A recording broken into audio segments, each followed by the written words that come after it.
Gantian dong Mikana. Masa Bukan karena kamu itu sudah mengajarkan ya hal yang menyimpang dari Alkitab. Kamu menghina Yotefafe, kamu samakan dengan pakaian dalam, kamu samakan Yotefafe. Kok kamu memungut ajarannya? Ya, kok kamu memungut kan Tritunggal. Tritunggal itu ajaran Tertullianus abad kedua itu adalah pagan Yunani ya. Jangan kamu pasangkan bawa ke Alkitab. Tritunggal itu tiga pribadi, satu hakikat, bisa dibedakan tapi tak bisa dipisahkan. Nah, kalau di sini Tritunggal, lalu rohnya di mana? Oke, tapi saya tanya dulu, agamamu apa ya, Wati? KTP saya Islam, Bunda. Oh, Islam? Iya. Oh, jadi kamu Islam? KTP-nya Islam, betul. Iya, KTP-mu Islam. Yang saya tanya, keyakinanmu apa? Keyakinan saya percaya Tuhan Yesus. Oh, udah percaya Tuhan Yesus? Iya, tapi saya Kamu- mau bertanya itu. Boleh Oh, kamu dijelasin? percaya? Iya, ya, kamu percaya Tuhan Yesus itu dia adalah Bapa yang baik, Bapa yang kekal? Yesus, ini makanya saya mau nanya dulu itu. Iya, kan kamu bilang percaya Tuhan Yesus. Kamu percaya dia adalah Bapa yang mulia, Efesus 1:17? Apakah Yesus itu Bapa? Iya, 2 Korintus 1 ayat 3, terpujilah Allah Bapa, Tuhan kita Yesus Kristus, Bapa yang penuh belas kasihan dan Allah sumber segala penghiburan. Saya cek dulu ya, 2 Korintus berapa? 2 Korintus 1 ayat 3. 2 Korintus 1 ayat 3. Iya. Izin belajar ya, saya. Silakan. 2 Korintus berapa tadi, Kak? 2 Korintus 1 ayat 3. 2 Korintus 1 ayat 3 saya baca dulu ya. Terpujilah Allah dan Bapa Tuhan kita Yesus Kristus, Bapa yang penuh kemurahan dan Allah sumber segala penghibur. Terpujilah Allah dan Bapa. Ini gimana? Terpujilah Allah Bapa. Oke, ya saya tunjukkan ke kamera ya. Boleh.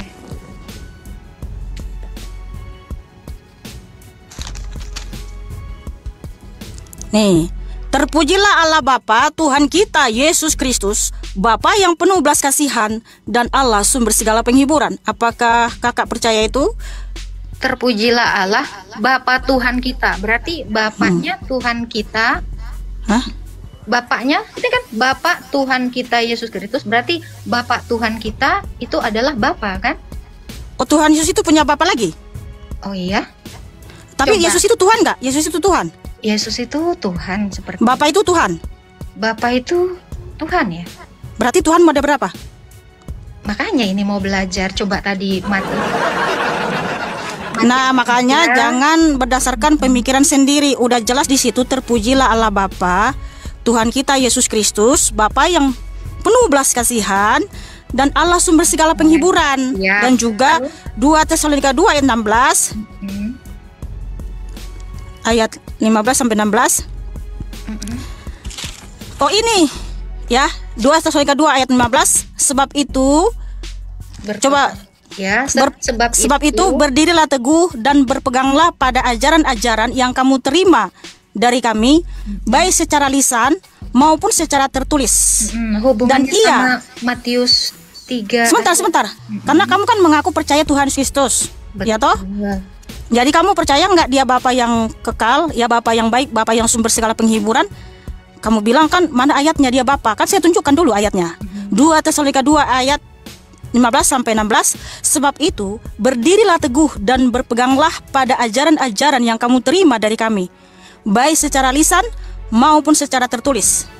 Dan ia Tuhan kita Yesus Kristus dan Allah Bapa kita yang dalam kasih karunia-Nya telah mengasihi kita dan yang telah menganugerahkan penghiburan abadi dan pengharapan baik kepada kita. Jadi para rasul itu mengajarkan baik secara lisan maupun tertulis, Yeshua HaMasiah itu adalah Tuhan Allah dan Bapa kita. Wow, haleluya.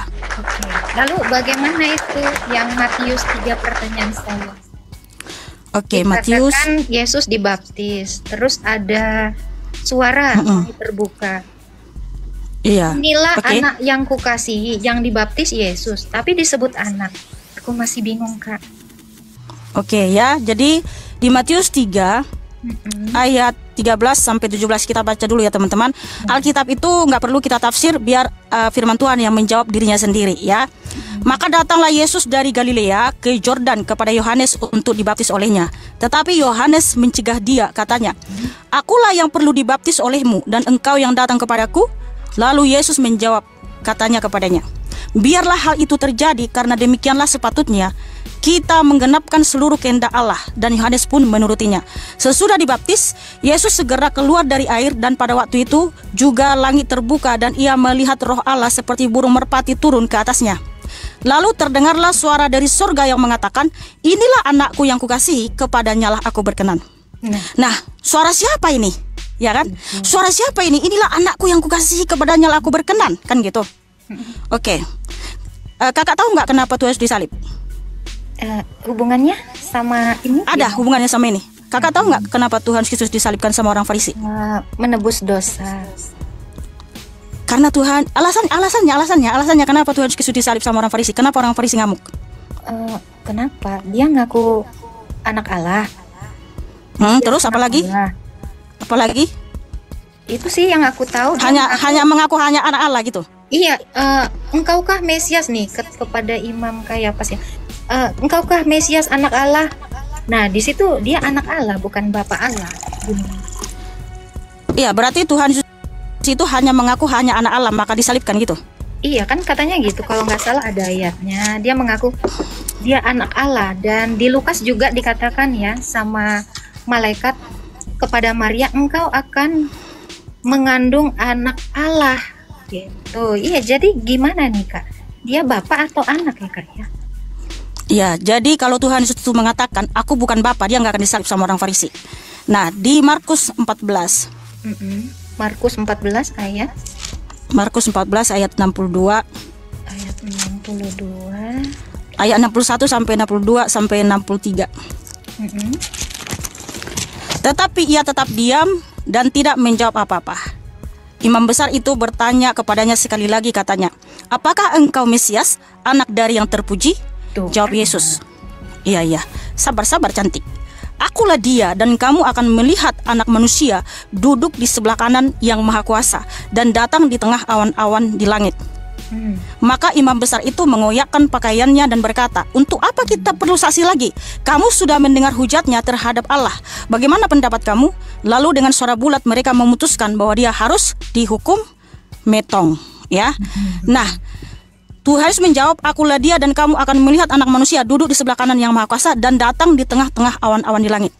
Kakak tahu nggak yang datang di tengah awan-awan di langit itu menurut iman Yahudi siapa? Berdasarkan firman Tuhan. Oh, nggak tahu ya. Oke, saya tunjukkan firman Tuhan. Karena yang diimani oleh orang Farisi, orang Yahudi, yang datang di tengah awan-awan di langit itu hanya Bapa Sang Pencipta. Keluaran 34.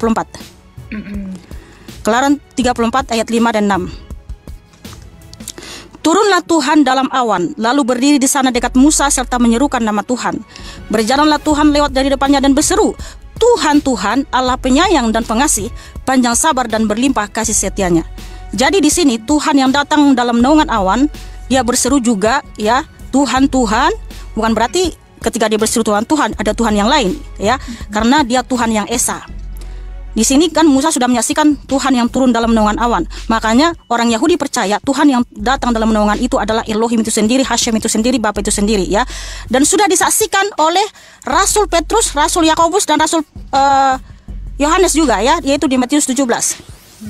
Ini jawabnya kenapa muter cuman jelasin itu? Loh, karena Alkitab itu akan menjawab dirinya sendiri. Makanya kalau kamu, ya, kamu yang memaksa pemikiranmu masuk ke Alkitab, itulah kamu akan menyimpang dari ajaran Alkitab.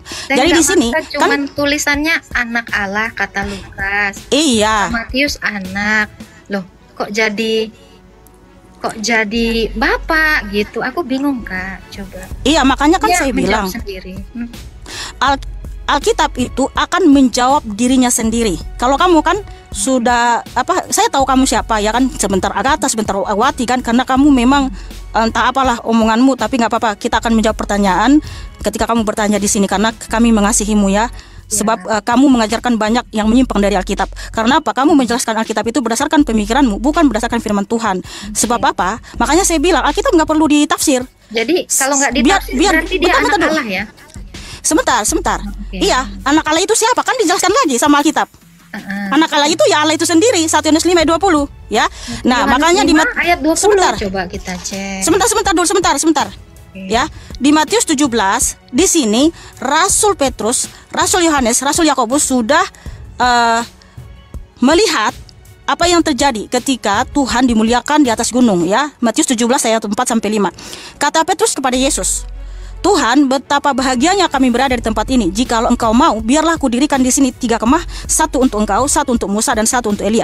Dan tiba-tiba sedang ia berkata-kata, turunlah awan yang terang menaungi mereka, dan dari dalam awan itu terdengarlah suara yang berkata, inilah anak yang kukasihi, kepadanya lah aku berkenan, dengarkanlah dia. Sementara di Markus 14, Tuhan Yesus menyatakan dia yang datang dalam naungan awan. Kan Tuhan menyatakan dia yang datang dalam naungan awan. Di sini ada yang datang dalam naungan awan yang berseru juga, inilah anakku yang kukasihi, kepadanya lah aku berkenan. Wow, haleluya. Iya, jadi anak ya, bukan bapak. Kamu mengerti nggak tadi di Markus 14 ayat 62 kan Tuhan mengaku dia yang datang dalam naungan awan. Nah, artinya ketika roh Elohim, roh kudus berkenosis hadir di tubuh Bunda Maria, bukan berarti surga kosong. Roh keilahian Tuhan Yesus ada di surga, ada di mana-mana dalam waktu yang bersamaan ketika dia juga ada dalam bumi. Iya, makanya Tuhan sedang menyatakan kepada kita, kita harus seperti Tuhan Yesus berkarakter Kristus, rendah hati, supaya Tuhan berkenan atas hidup kita. Karena tujuan Tuhan Yesus datang ke dunia ada 2 hal. Yang pertama, untuk menebus kita dari hukumnya sendiri. Karena tidak ada yang bisa menebus kita dari kutuk ya, hukum Taurat atau dari hukum Tuhan itu selain Tuhan itu sendiri. Yang kedua, untuk memberikan kita teladan bahwa kita harus berkarakter Kristus, rendah hati. Jadi waktu Tuhan Yesus mau dibaptis, ya kan, Tuhan Yesus datang kepada Yohanes Pembaptis. Apa kata Yohanes Pembaptis? Akulah yang perlu dibaptis olehmu. Tetapi Tuhan menyatakan biarlah hal itu terjadi untuk menggenapkan seluruh kehendak Allah. Kehendak Allah, kehendak Elohim adalah kita harus berkarakter Kristus, rendah hati. Jadi Tuhan Yesus Kristus adalah Tuhan Elohim dan Bapa. Ketika dia datang ke dunia, dia juga disebut anak Allah. Kan orang ngomong ya. Kan kamu bertanya? Iya, ini jadi gimana? Jadi saya jelasin. Kata Lukas, engkau akan mengandung yang disebut kudus anak Allah. Terus tiba-tiba jadi Bapak Allah. Ini nggak ada Bapak Allah. Yesusnya nggak ada Bapak Allah. Itu dia Bapak. Jadi gimana? Di dalam Alkitab tidak ada Bapak Allah. Oke, Allah Bapak. Oke. Nah, ini juga Yesus ini. Jadi gimana ini penjelasan Matius tadi? Jangan muter-muter gitu. Kan tidak muter-muter, berarti saudari nggak menanggap, tadi nggak menyimak. Karena kan Tuhan menyatakan dia yang datang. Aku kasihi. Terus tiba-tiba jadi Bapak, gimana ceritanya? Kan tadi Tuhan Yesus sudah menyatakan, iya, tadi Tuhan Yesus menyatakan di Markus 14 ayat 62 ya, bahwa dialah yang datang dalam naungan awan. Iya. Nah, sementara di Matius 17 sudah disaksikan rasul-rasulnya yang datang dalam naungan awan yang berkata juga, inilah anakku yang kukasihi. Itu sama dengan komparasi ayatnya dengan di Matius 3 tadi. Berarti yang datang dalam naungan awan yang bersuara, inilah anakku yang kukasihi siapa? Ya, roh keilahian Yesus sendiri itu juga. Anak Allah kan? Terus dalam Tuhan harus menyatakan dialah yang datang dalam naungan awan. Iya, kan yang datang dalam naungan awan kan hanya Bapa. Coba baca Ibrani 1 ayat 1 sampai 2. Hah. Coba. Ibrani 1 ayat 1 sampai 2. Coba dibaca. Setelah pada zaman dahulu Allah berulang kali dan dalam berbagai cara berbicara kepada nenek moyang kita dengan perantara para nabi. Pada zaman akhir ini, jadi dulu Allah berbicara kepada semua nabi ya. Pada zaman akhir ini Ia berbicara dengan kita dengan perantara anaknya yang Ia tetapkan sebagai ahli waris. Oke. Ya, jadi saya baca menurut terjemahan ILT 3 ya. Ibrani 1 ayat 1 dan 2. Elohim setelah berbicara dalam banyak kesempatan dan dengan berbagai cara pada zaman dahulu kepada para leluhur melalui para nabi, pada masa terakhir ini dia berbicara kepada kita di dalam Putra yang telah dia tetapkan sebagai ahli waris segala sesuatu. Melaluinya pula dia telah menjadikan zaman-zaman. Jadi Elohim itu sendiri yang datang ketika dia datang disebut Putra. Tadi kamu sendiri yang bilang. Iya, tapi Putra itu dia sendiri juga. Makanya 1 Yohanes 2 ayat 22 dia adalah Bapa maupun anak. Jadi antikristus itu yang tidak percaya bahwa Yesus Hamasiah itu adalah Bapa maupun anak. Coba baca Yohanes 1 ayat 18. Katanya aku menjawab sendiri nih. Jawabannya semuanya merujuk kepada Yesus adalah anak Allah. Kenapa jadi bapak-bapak ya? Yang namanya karena Tuhan yang menyampaikan sendiri. Karena bukan bapak-bapak, Tuhan Yesus itu memang Bapa itu sendiri. Kan Tuhan berkata juga di Yohanes 14. Di situ di dalam bahasa aslinya monogenes, tidak ada kata anak. Artinya tidak pernah kita bisa mengenal Bapa tanpa Yeshua HaMasiah. Karena apa? Bapa itu cahaya terang telah terampiri, itu adalah eksistensi Tuhan Yesus, wajah Tuhan Yesus yang sesungguhnya. Jadi supaya kita bisa mengenal Elohim itu, dia harus menyatakan diri. Tanpa menyatakan diri tidak bisa. Yohanes 14 ayat 6 sampai 9, di situ jelas Tuhan Yesus menyatakan, ya. Oke, bentar, kamu ini Tritunggal kan? Coba Yohanes 1 ayat 4. Enggak, saya tanya dulu sama kamu. Kamu Tritunggal kan? Kamu Tritunggal kan? Enggak, saya mau tanya dulu sama kamu. Kamu Tritunggal kan? Firman Allah. Enggak, saya tanya dulu sama kamu. Kamu Tritunggal. Kita diskusi aja. Kita enggak usah. Iya, saya mau tanya dulu sama kamu. Kamu Tritunggal kan? Nah, karena Yesus yang ngajarin itu. Di mana tertulis dalam Alkitab Tritunggal? Coba Matius 28 ayat 19. Oke, Matius 28 ayat 19. Oleh karena itu pergilah, jadikanlah semua bangsa muridku dan baptislah mereka dalam nama Bapa dan Anak dan Roh Kudus. Di mana di sini Tritunggal? Anak, bukan Bapak dan Bapak. Ya, di mana di sini Tritunggal? Gimana ini? Bapak dan Anak. Di situ di mana tertulis Tritunggal? Di mana di situ tertulis Tritunggal? Bapak. Kamu tahu nggak konsep Tritunggal? Kamu tahu nggak konsep Tritunggal? Apa coba apa konsep Tritunggal di abad kedua? Yang pertama siapa yang mencetuskan Tritunggal? Ini Yesus sendiri yang ngajarin ya. Yohanes 8 ayat 42 baca. Ini Yesus mau ngajarin Tritunggal. Bentar, sabar. Matius 28 ayat 19. Iya, di sini di mana tertulis Tritunggal? Coba baca Yohanes 8 ayat 42. Aku dan datang Matius, keluar dari Bapa. Iya. Yohanes 15 ayat 26. Roh Kudus datang dan keluar dari Bapa. Jadi baik firman, karena Yohanes 1 ayat 14 dikatakan firman menjadi manusia. Berarti bicara Yesus kan? Berarti firman dan Roh Kudus itu satu. Yang saya tanya, konsep Tritunggal paham nggak? Konsep Tritunggal paham nggak? Jelasin tadi. Enggak, jelaskan dulu konsep Tritunggal. Itu barusan tadi saya jelasin. Oh, berarti Anda tidak mengerti Tritunggal. Di dalam Bapa. Tritunggal itu Roh Kudus di dalam Bapa, dalam satu hakikat Allah. Makanya aus ya. berarti ini nggak ngerti Tritunggal, teman-teman. Aduh. Loh, itu kan Yesus yang ngajarin. Aku datang dan keluar dari Bapa. Yesus nggak bohong dong. Apa kamu mau bilang Yesus bohong demi konsepmu yang oneness itu? Ya kan? Ya, nggak apa-apa. Yesus bilang datang dan keluar dari Bapa, berarti dia di dalam Bapa. Makanya Yohanes 1 dikatakan, Yohanes 1 ayat 1. Sebentar dulu, Wati yang cantik dan manis. Jelaskan dulu konsep Tritunggal yang benar. Itu tadi. Saya tanya konsep Tritunggal yang segitiga. Jelaskan dulu. Pencetusnya siapa Tritunggal? Itu tadi udah saya jelasin. Bapa, pencetus Tritunggal siapa? Firman, punya roh di dalamnya. Enggak seperti itu konsep Tritunggal. Itu tulisannya itu. Tritunggal itu pencetusnya di abad kedua adalah Tertullianus. Bohong nih ceritanya. Oh alah, sebentar ini. Bohong. Oke, sebentar dulu Wati. Pencetus Tritunggal itu adalah Tertullianus di abad kedua, ya kan? Dengan segitiga diagram perisai. Bapa bukan anak, anak bukan Roh Kudus bukan Bapa, tapi hakikatnya Allah. Nah, kamu mengatakan di Matius 28:19, di mana di situ Tritunggal? Kalau itu Tritunggal, harusnya Tuhan Kristus mengajarkan, baptislah mereka di dalam nama-nama, Bapa bukan anak, anak bukan Roh Kudus bukan Bapa. Kamu tahu nggak konsep Tritunggal? Tritunggal itu pencetusnya adalah Tertullianus di abad kedua dalam bahasa Latin, una substantia tres personae, di mana kata pribadi itu berasal dari bahasa Latin, yaitu personae. Makanya personae itu bermakna topeng, orang, manusia. Jadi Bapa bukan anak, anak bukan Roh Kudus bukan Bapa. Nah, di mana di sini mengajarkan, ya, baptislah mereka di dalam nama-nama, Bapa bukan anak, anak bukan Roh Kudus bukan Bapa. Waduh. Ini satu nama, makanya para rasul membaptis di dalam nama Yeshua HaMasiah. Tidak ada di situ banyak nama.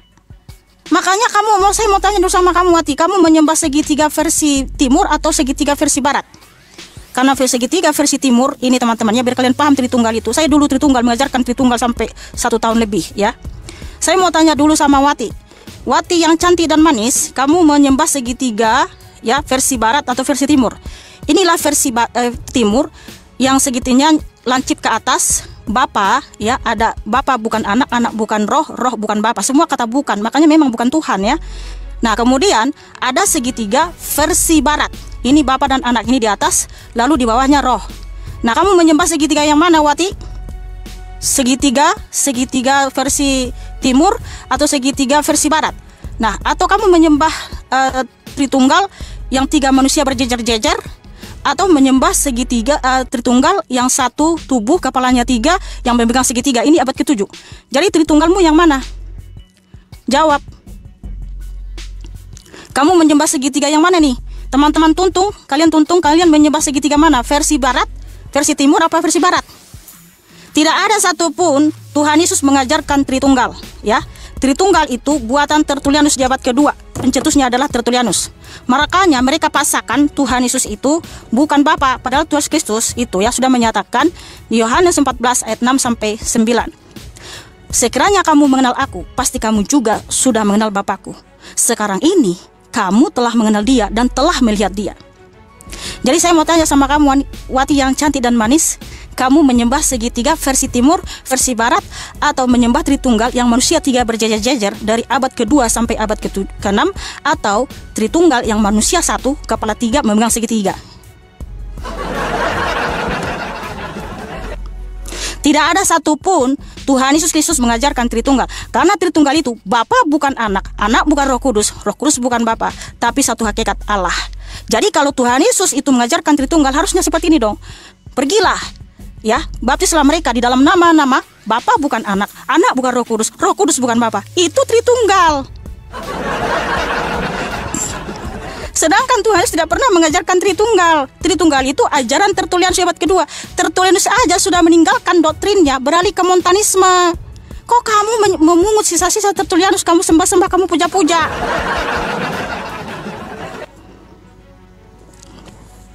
Dan juga kamu yang menghina Yotefafe. Agatha, saya sampaikan kepada kamu, kalau kamu tidak bertobat, ya, kalau kamu tidak berubah, kemarin kamu hina Yotefafe, kamu samakan dengan pakaian dalam. Bisa ngejawab ya?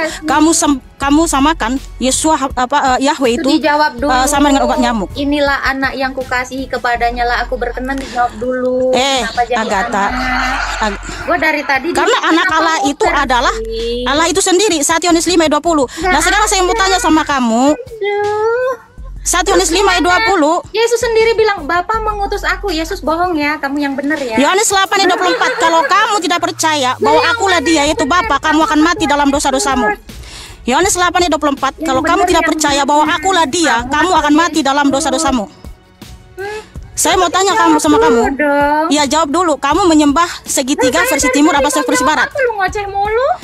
Kamu nggak tahu Tritunggal. Konsep Tritunggal aja kok nggak tahu. Gimana itu? Jadi gimana? Yesus anak Allah adalah Allah itu sendiri. Dan keluar dari Bapa. Coba. Iya. Indonesianya gimana? Katanya iya, karena di Jawa. Benar. Karena ya. Berarti Bapa bukan Yesus. Ya, itu kan katamu. Kan Tuhan Yesus berfirman Yohanes 8:24, kalau kamu tidak percaya bahwa akulah Dia siapa Bapa, kamu akan mati dalam dosa-dosamu. Itu penting, itu fundamental. Teman-teman, di Yohanes 8:24, siapa yang bisa mengampuni dosa kalau bukan Bapa itu sendiri, Elohim itu sendiri? Alkitab ya. Kamu yang memelintir. Kamu pasangkan Tritunggal ke Alkitab. Dan keluar gantian dong Mikana. Masa bukan karena kamu itu sudah mengajarkan ya hal yang menyimpang dari Alkitab. Kamu menghina Yotefafe, kamu samakan dengan pakaian dalam, kamu samakan Yotefafe dengan obat nyamuk. Kamu mau ngasih saya ngomong gak? Enggak, di mana ditulis dalam Alkitab Tritunggal? Tunjukkan. Yohanes di mana? 8 ayat 4. Yohanes 8. Yohanes 8 ayat 42. Ayat 1 Yohanes 8 ayat Yohanes 8 42. Oke. Kata Yesus kepada mereka, jikalau Allah adalah Bapamu, kamu akan mengasihi aku, sebab aku keluar dan datang dari Allah, dan aku datang bukan atas kehendakku sendiri, melainkan Dialah yang mengutus aku. Bentar. Roh Kudusnya mana? Roh Kudusnya mana? Roh Kudusnya mana? Rohnya mana? Oke. Kan Tritunggal itu. Yohanes 15. Loh, di sini di mana? Di mana? Bentar. Yohanes 8 15 ayat 26 bukan. Sebentar dulu Bunda Wati. Kan Tritunggal itu 3 pribadi, 1 hakikat, bisa dibedakan tapi tak terpisahkan. Nah, kalau kamu bilang ini Tritunggal, rohnya mana? Bentar dulu. Roh Kudusnya mana satu lagi? Yohanes 8:42. Kalau kamu bilang Roh Kudusnya, kamu ambil dari kutip. Yohanes 15 kan Tritunggal itu 3 pribadi, 1 hakikat, bisa dibedakan, tak bisa dipisahkan. Kalau kamu 15 ayat 26 buka dong. Katanya sebentar, sebentar dulu, sabar. Gini kan kamu di sini mau belajar, malahan kamu di sini mau memasakkan Tritunggal. Tritunggal itu ajaran Tertullianus abad kedua, itu adalah pagan Yunani ya. Jangan kamu pasangkan bawa ke Alkitab. Tritunggal itu 3 pribadi, 1 hakikat, bisa dibedakan tapi tak bisa dipisahkan. Nah, kalau di sini Tritunggal, lalu rohnya di mana? Baca nah, kalau dong. kamu bayangkan, kalau kamu bawakan dari ayat lain, dibaca. Yohanes 15 ayat 26 baca. Kalau kamu bawakan dari ayat lain, ayat sebelumnya juga Tuhan Yesus sudah menyatakan. Boleh saya baca Alkitab? Oh alah, bentar. Kalau kamu mengambil dari ayat lain, Tuhan juga menyatakan Yohanes 8 ayat 24 ayat sebelumnya, kalau kamu tidak percaya bahwa akulah Dia, yaitu Bapa, kamu akan mati dalam dosa-dosamu. Jangan kamu pasangkan bahwa Tritunggal di sini. Makanya saya tanya sama kamu menyembah Tritunggal yang mana? Versi barat, versi timur? Utus keluar dan datang dari Bapa. Yohanes 15 ayat 26. Baca. Tritunggal itu 3 pribadi, 1 hakikat, tidak bisa dipisahkan. Kalau ini Tritunggal, lalu rohnya di mana? Konsekuensi logisnya di setiap ayat harus ada roh. Konsekuensi logisnya harus ada Bapa bukan anak, anak bukan Roh Kudus bukan Bapa. Yohanes 15 ayat 26. Iya, di sini sabar Wati, ya sabar Wati. Kan Tritunggal itu 3 pribadi, 1 hakikat, bisa dibedakan, tapi tak bisa dipisahkan. Sebentar, kalau kamu membawakan ayat yang lain, Tuhan juga menyatakan Yohanes 8:24, kalau kamu tidak percaya bahwa akulah Dia siapa? Bapa, kamu akan mati dalam dosa-dosamu.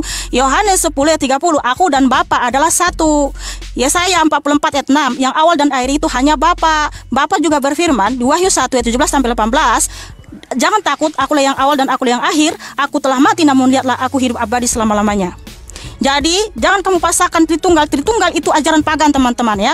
Jangan kalian sembah segitiga berlubang. Itu Tuhan Yesus sendiri yang bilang datang dan keluar dari Nggak ada satupun kata Tritunggal dalam Alkitab. Tritunggal itu buatan Tertullianus di abad kedua. Pencetus Tritunggal aja sudah buang doktrinnya, beralih ke montanisme. Kok kamu pemungut? Ayo, Yohanes, kok kamu memungut ajarannya? Ya, kok kamu memungut? Dia diminyut dia. Coba kamu jelaskan. Tapi nggak dibuka. Jangan. Aduh. Gara-gara kau. Dasar. Tuh kan, dia langsung gitu kan. Kalian lihat kan? Tanya, Bunda bilang juga apa? Thank you, Bang Paises. Itulah. Gue diminyut mulu Bang. Aduh, pas giliran gue bilang teman-teman jangan ikut aja Ustaz, diminyut. Hati-hati ya teman-teman ya. Dia bilang Tritunggal, ajaran Yesus itu pagan. Coba bayangin, berani-beraninya dia bilang ini bukan ajaran Yesus loh. Kamu nyembah segitiga mana? Matius. Yang lucunya ya, itu Matius 3 ayat 17 saja dia sampai kemana-mana.